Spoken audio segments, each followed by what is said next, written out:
Okay, Heart 5, being your best self. What we're going to do here is take a look at 4 different aspects of being your best self. So why is this important? Because being your best self is heart work. What is it? What does it mean to be your best self? I want you to know that this is not a judgment or a measuring stick. It's you feeling really resonant, peaceful, excited, lifted up about you. Now, excited doesn't always have to be like boisterous and out there and busy. Excited can also be, I'm really excited, I'm happy that I'm peaceful being me. So striving to be your best self is such a huge way of living your happiness fully and in resonance with you. We're going to look at it through 4 different perspectives. You feeling accomplished, deeply listening, being flexible, and understanding that you can only control yourself. That's a big one. So let's start with feeling accomplished. Being aware of yourself from this perspective of, yeah, I'm really fulfilling what feels like purpose to me. I feel like I'm working toward my goals. I am saying yes to being true to my values. That's what this part is about, feeling fulfilled, feeling accomplished. Okay, so how do you do that? How do you activate your awareness around noticing your accomplishments? We've got several things here to take a look at, and here we go. Let's look at A, using your planner to check things off. As we know, you're activating your purpose and your goals by using your planner and putting things in your planner that feel important to you. Only the things that really matter to you, the things that fulfill your values, your sense of how you want to show up in the world. So that's the first thing you could use. You could use your planner and check them off during the day. Also, separately from that, if you'd like, if it's better for you, you could create a to-do list each night before the next day, or maybe the morning for the day. Or perhaps you work on a to-do list for the week. That's an aspect, too, of being aware of what am I accomplishing as you check things off the list.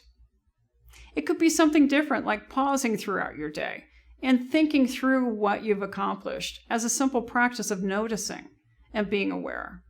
You could set a reminder, perhaps a couple times during your day, always consistently, maybe at 10 or 2 or 10 and 4 or whatever that is for you, a reminder to check in and notice, okay, what have I accomplished today? You could also list what you've accomplished at different preset intervals throughout the day. So this would be kind of an add-on to the one before. Do you want to write it down or do you want to simply notice it and think about it? Again, setting your timer around that to remind yourself. And if you work at a desk and you work from a pile or a stack of files or papers of things to do, notice how the pile becomes smaller as you go through the day. And if you work and produce and give in some other way, for example, maybe you're a waitress or a server in a restaurant, and you want to count your tickets at the end of the day to feel accomplished. Maybe you're at home and you're folding laundry and you want to look at the piles of folded, neat, beautiful laundry before you put them away, feeling accomplished. How do you feel accomplished in a day? If you're a person who has an appointment calendar and you're a professional and you see people, clients, patients, whatever it is, and you notice you go through the day and you check those off, what works for you? Design that system. You know yourself. That's what this happiness skills work is about, your awareness of you. Design that, if you'd like to, in a way to keep track of and being aware of, what have I accomplished? Because as you have that sense of accomplishment, you expand, your energy goes up, you're calmer, you settle peacefully deep into yourself for the end of the day, and you go home with a great mindset. Now let's look at deep listening. This is a very important happiness skill. Listening is something that we don't often spend a lot of time or focus on, and the aspect of deep listening is even more than that. It's a clear expression as you deeply listen to someone of how important they are, that their thoughts matter, that their opinions have value. It's such a way of affirming someone. Certainly important, especially as a parent, as you're raising children, or with someone you're in close relationship with, but important in every aspect of connecting with other people. To deeply listen requires that you focus word for word. Many of us are accustomed to listening for a minute or two, or maybe some seconds, and we attach to something someone said, and we wait for our opportunity to respond to that thing we heard. And then the rest of the moments that they're speaking, we don't hear because we're waiting for our turn to respond to something they've already said. And that's not listening. That's quietly waiting for your turn. That's taking from them the opportunity to be heard and turning it back into something that's about you. So that's the opposite of deep listening. Deep listening is like this. If each word takes 1 moment to say, 1 second to say, and you stay in tracking with every word they say, you're going moment to moment to moment, and you're staying very present with each word. You're very much in the present moment of listening. That is deep listening. Your mind is full of what's simply present in the moment of their sharing. That's deep listening. That's an amazing opportunity to just show up and be present with someone in one of your deepest ways and aspects of giving. And I want you to know that as you deeply listen, you're not attaching to anything they say. You're definitely not judging what they say. You're simply giving them the opportunity to be heard. So as a practice, what does this look like, being a deep listener? I want you to, if you choose this, start practicing by listening to things where other people aren't present. For example, a podcast. Or maybe you listen to books on tape or recorded books. Streaming presentations online, such as TED Talks. This is a great place to practice because you can simply notice with yourself, did I get distracted? Was there something in the room that caught my attention? Or was there something they said and I did that thing that I stayed stuck on that one thing and I didn't hear the rest? This is a great way to develop your awareness of you as a listener and train yourself into being a better listener. So as you do this practice, notice, was I distracted? Maybe you want to make some notes about this in your journal. Did I lose track of what they were saying because I was distracted by something they said or something else? And was I thinking about anything other than what I was hearing? Was my mind wandering? If you notice that you did this, any of these things, that's okay. Write them down. Evolve your awareness of who you are as a listener and get clear with yourself on, okay, where do I want to go with this? Now that I'm more aware of it, do I want to hone my skills as a deep listener? Then you take it live. You go and you sit with someone and you practice this one-on-one and see where you can take yourself. See if you can get to filling each present moment with simply one word at a time with the person that's speaking to you and give them that gift. The next thing we want to look at is being flexible. This is a practice that benefits everyone, especially you. Think about it. Flexibility is an aspect of ease. So as you practice being flexible in your life, you're going to find you're at more ease in your body, in yourself, in your mind and heart, more peace. But let's look at this more closely because this can be really challenging for people. Wanting to control things around us in our lives is very common, which is pretty much the opposite of being flexible. So let's take a look at how we can work in this space. Let's say, for example, practicing this could be, you've decided on a place you want to go for a vacation, and you've been having conversations with your family members about this, but somebody comes up with a new idea. Now, in the past, you would have said, oh, no, definitely not, and you're stuck and you're rigid, and you want it to be only the way you talked about originally. Can you practice letting go and at least being in conversation about the possibility of a different location for your vacation? What would that feel like to you? What's there for you? Who are you in this space? Are you able to be flexible? Check in with yourself. Yep, self-awareness. This is where you start again. Do some journaling around it. What do you notice that you need? And what do you notice that you think you can say, okay, I won't do that. I'm going to practice being flexible. Let's see where we go with the skills of learning to do this. Specific areas to notice in assessing yourself. I want you to pause and notice as you go through this. Are you able to let go of control of a situation? What's there for you? Are you able to compromise? Is that easy? Is that hard? Can you accept change? Do you say yes to new things? Are you able to do that? Do you have the confidence to do all those things above? Because there's an aspect of trusting to being flexible and letting go of control That's really the process of letting go of control. So as we look at learning to be flexible, I want you to journal about what happens for you. Are you rigid when you're considering new options? Are you open to new possibilities? Write what you're noticing here. And just take the time in the beginning of this to spend a couple weeks or spend a month or pull up things that happened to you recently and really just hang out and be aware. Don't judge what you're doing or not doing. Just really get a beat on where you are. Notice what's happening in your body as someone suggests a change if you're not comfortable with that. And make some notes about that in your journal. You can practice flexibility by setting an intention to do the following things. Once a week, I intend to change a plan. Maybe that sounds like, no, I can't do that. It's already a plan. It's already in my planner. I'm inviting you to consider once a week changing a plan. You can also practice this by letting someone else make a plan for you when you would normally be the one. Perhaps it's as simple as choosing where you're going to go for lunch. You can change a pattern, such as the route you drive home. Many of us get really stuck in our patterns.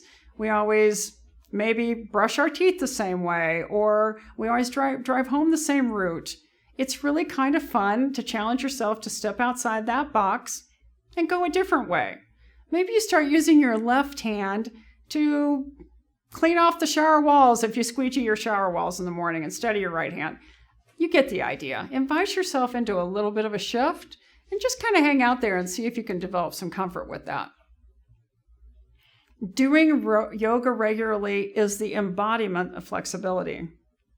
This is literally being free and open to different changes quickly, shifting your weight. You know, if you're in a downward facing dog and you've got your weight in your hands and your feet and you're shifting back and forth, this is the embodiment of what it looks like sometimes to bob and weave your way through life with ease and flexibility. This handbook is written to address happiness through mind, body, heart, and spirit, and using your body to feel flexibility as you walk your way into living in more flexibility, to being more flexibility around choice and letting go of control. This is a great way to practice this. Saying yes to something you would normally say no to, even if it's going for a cup of coffee with a friend that you're very rigid about your schedule and you wouldn't allow your schedule to be different. These are all ways to practice flexibility and see what it feels like. As with all the happiness skills, choosing this is a key part to being flexible. It's something new, right? It's saying yes to trying something new. Do you want to check that box? Okay, and now we go to you can only control you. This is a concept, again, that spins out of that same space of control.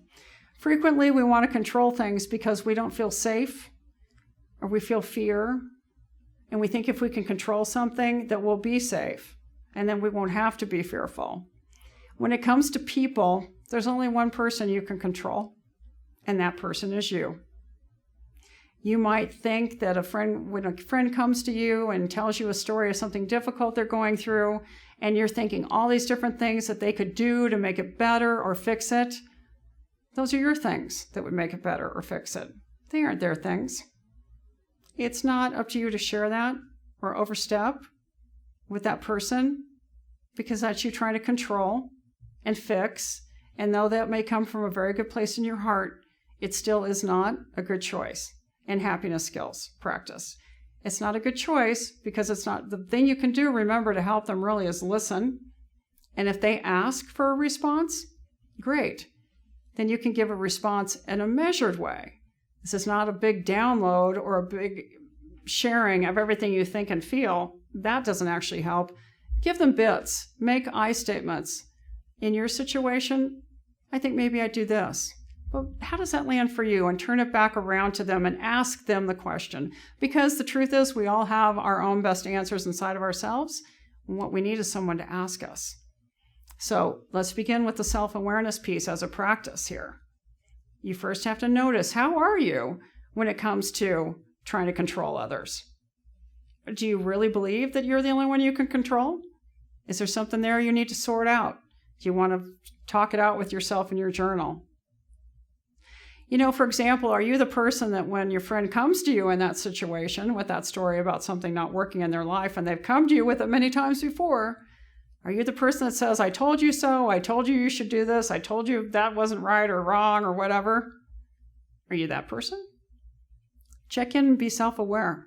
Who are you already in this space? Where are you starting from? And what do you want to create with yourself around the practice that you can only control you? This has a lot to do with interacting with people from a higher energy. And it has to do with changing the dialogue, the way you show up in relationship with other people.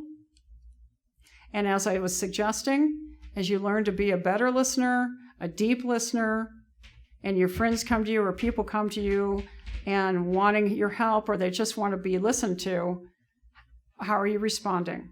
Are you turning it around and saying, I could tell you what would work for me, but what do you really think works for you?